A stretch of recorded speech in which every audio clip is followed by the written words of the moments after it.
O remanente de tesourería da Pobra, que supera os 900.000 euros, destinarase íntegramente a liquidar o creto pendente de 2012 para o pago a provedores. Sen embargo, a obriga de destinar todo o remanente á amortización de débeda implica a ampliación de creto noutras partidas para a execución dunha serie de obras. O Goberno levará ao pleno deste xoves a solicitude dun préstamo de 109.000 euros para a construción dun centro social en Vilariño. Neste centro social, a parte de arriba, pois estará dividida en 4 espazos. Un será de usos múltiples para a veciñanza e un despacho tamén para que a veciñanza poda organizar a súa documentación.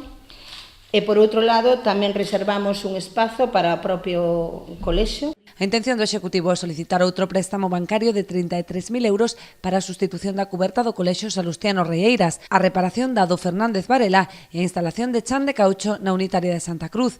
Propoñen tamén a ampliación da partida para o pintado e acondicionamento noutros centros educativos en 45.000 euros asumidos con fondos propios.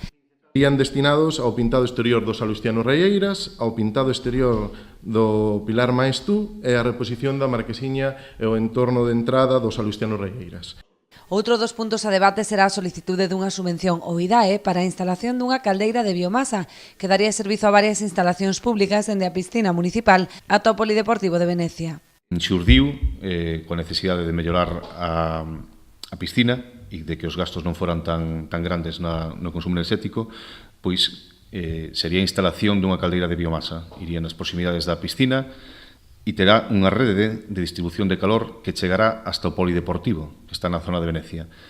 Na sesión prevista para mañá debaterase tamén a modificación das ordenanzas fiscais de auga e saneamento para actualizar o IPC, a transferencia da concesión do Parque Eólico Singular e o cambio de nomenclatura de varias rúas.